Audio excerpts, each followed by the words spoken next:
Je voudrais que la presse, que les journalistes fassent un travail très sérieux et très objectif par rapport à cette question. On parle de financement illicite. Un journal de la place a mis l'État traque. Quand on traque un financement illicite, il faut traduire les personnes à qui ces financements sont destinés, il faut les traduire en justice. On a dit que Khalifa Sall s'est enrichi illicitement. Karim Wade s'est enrichi illicitement. On les a mis en prison. Si Y'en a marre reçoit des financements illicites, il faut amener les membres du mouvement Y'en a marre en prison. Ce qui veut dire que c'est tout à fait faux. C'est des inventions de toutes pièces. Mais il y a bien eu financement. Mais pourquoi pas? Mais ce n'est pas l'ONG qui nous a financés. Y'en a marre a tout le temps, par rapport aux différents projets qu'il a déroulés, convoqué des conférences de presse pour dire nous avons reçu tant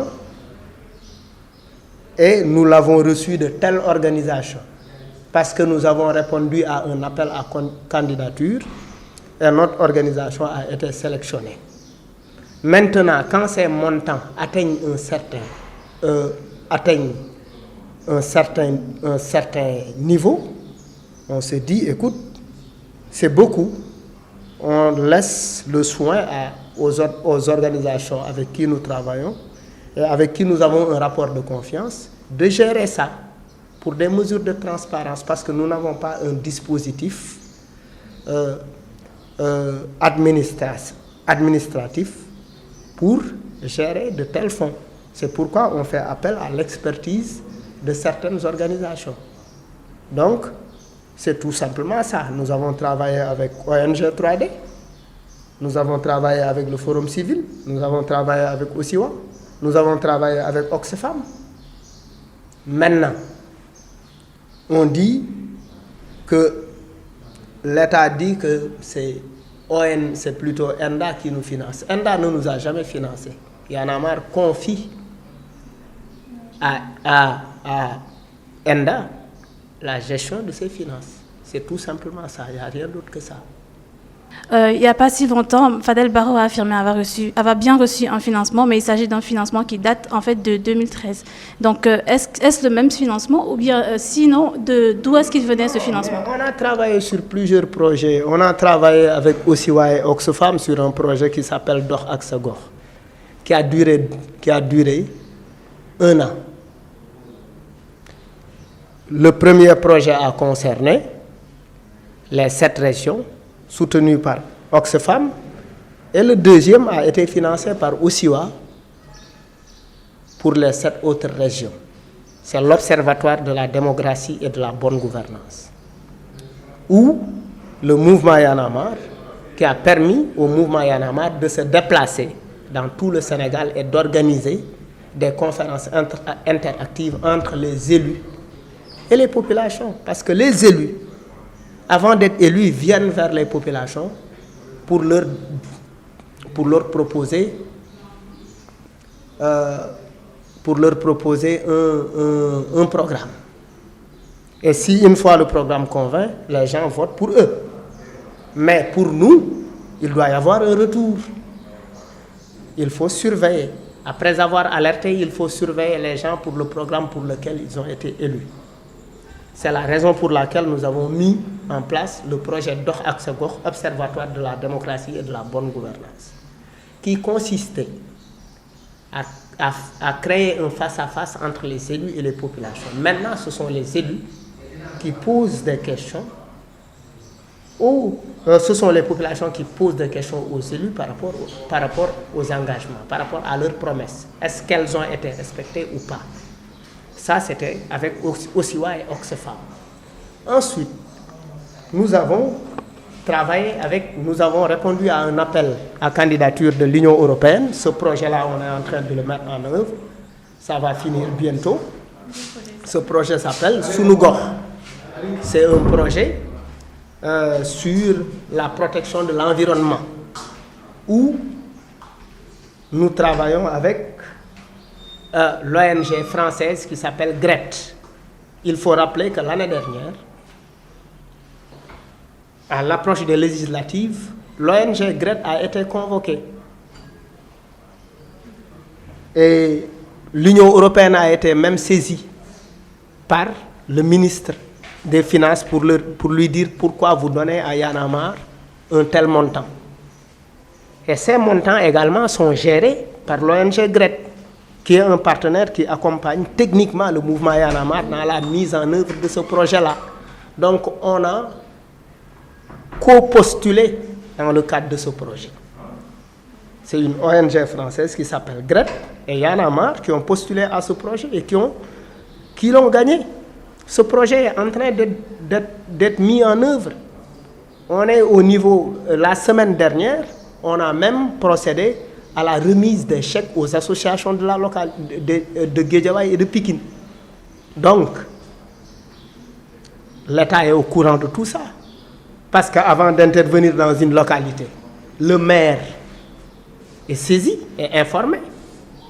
Le préfet qui représente l'État central est informé. Les maires des communes d'arrondissement sont informés. Les chefs de quartier sont informés. Et nous sommes autorisés à dérouler ces manifestations-là, c'est-à-dire ce que nous faisons. Même quand nous faisons ces choses-là, nous invitons les autorités à prendre parole. La dernière fois, à Guédiawaye, c'était le représentant, celui qui était venu représenter le maire, le maire de Guédiawaye s'appelle Michel Kanté. Il est responsable du service jeunesse, culture et sport. Il a pris la parole et il a magnifié le travail du mouvement Y'en a marre dans la localité, le travail citoyen. Donc, à 3 mois des élections, on nous vient avec oui, vous avez été l'État traque. Nous ne sommes pas des brigands, nous ne sommes pas des bandits. Vous avez parlé de l'État tout à l'heure et compte tenu de vos dires, vous avez dit qu'il y a bien eu financement parce que c'est normal, mais qu'il ne s'agit pas d'un financement illicite. Alors pourquoi est-ce que l'État s'oppose? Pourquoi est-ce que l'État est contre le fait que Y'en a marre soit financé? Y'en a marre fait partie des rares mouvements qui, après les élections de 2012, a dit que je ne voudrais pas de poste. Nous ne voudrions pas de poste. Nous voulons tout simplement continuer à veiller. Est-ce que le président respecte ses engagements ou pas? Et on se souvient, lors d'une audience avec le président, il avait bien dit « Des mouvements comme le vôtre sont bien pour le pays parce que ça permet de contrôler l'évolution de la démocratie. » Donc maintenant, parce que peut-être on n'entend pas Y'en a marre dans la rue, mais on voit concrètement ce que Y'en a marre fait dans la rue. Et tout ce travail-là que Y'en a marre fait, la presse en a été informée. Mais ce travail important de sensibilisation et de mobilisation citoyenne n'intéresse pas notre presse parce qu'elle est dans le sensationnel. Donc ce qui intéresse la presse, c'est effectivement, on traque 350 millions de Y'en a marre. On s'intéresse. Par exemple, il y a récemment un journal même qui a répondu en disant on ne répond pas à un fumeur de joint. Nous, on veut qu'on nous oppose des opinions objectives. Il faut que les gens restent objectifs et vrais. Mais est-ce que là, c'est un problème d'objectivité de la presse parce que la presse a fait que relayer en fait les faits? Oui, donc, mais je veux dire, la presse a eu cette information. Mais la presse n'est pas venue vers Y'en a marre pour poser des questions. Elle a d'abord publié cette information-là. Alors que le devoir du journaliste, le média, on parle de média. Le média c'est entre le pouvoir et les populations. Tu as une information quelque part, il faut aussi nous contacter parce que l'information nous concerne avant de la publier. Alors, revenons un peu sur la décision de l'État, en fait. Tout à l'heure, la question portait sur pourquoi est-ce que l'État s'oppose au financement de Y'en a marre. Vous l'avez dit tout à l'heure que chaque fois que vous faites des événements ou bien quoi qu'il en soit, vous demandez l'accord de l'État et l'État vous soutient. Et maintenant, la barque semble avoir changé un peu de cap. Donc voilà, vous dites que la presse ne vient pas vers vous. Donc aujourd'hui, on a décidé de venir vers vous et de vous demander pourquoi est-ce que maintenant l'État est contre un financement de Y'en a marre, puisque le problème, c'est un problème de financement. Ça, c'est une question qu'il faut poser à l'État. Mais selon vous, parce que Y'en a marre... oui, selon nous, parce que nous estimons que de plus en plus, ils cherchent une bête qu'ils ne trouvent pas.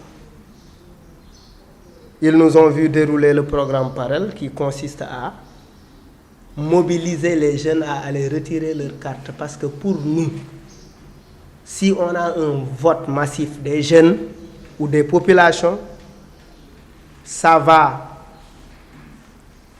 apaiser la tension sociale. Ça nous évite d'aller vers des violences électorales. Vous pensez que l'État avance cela une menace? Oui, l'État pense que si les jeunes sont mobilisés, c'est contre lui. Alors que nous ne faisons... Parce que nous avons vu qu'en termes de sensibilisation, même si l'État informe les populations, c'est quand même... c'est pas régulier. Alors il faut véritablement sensibiliser et mobiliser les populations. Il faut qu'ils aillent voter, il faut qu'ils aillent retirer leur carte. Déjà, il y a beaucoup de tralala et de trilili au niveau des cartes d'électeurs. Par rapport au retrait, les populations ne savent pas où est-ce qu'il faut aller pour retirer sa carte. Et on a également profité de nos caravanes pour dire aux populations, ne vendez pas vos cartes d'électeurs, refusez l'achat de conscience. Et ça, c'est gênant pour l'État.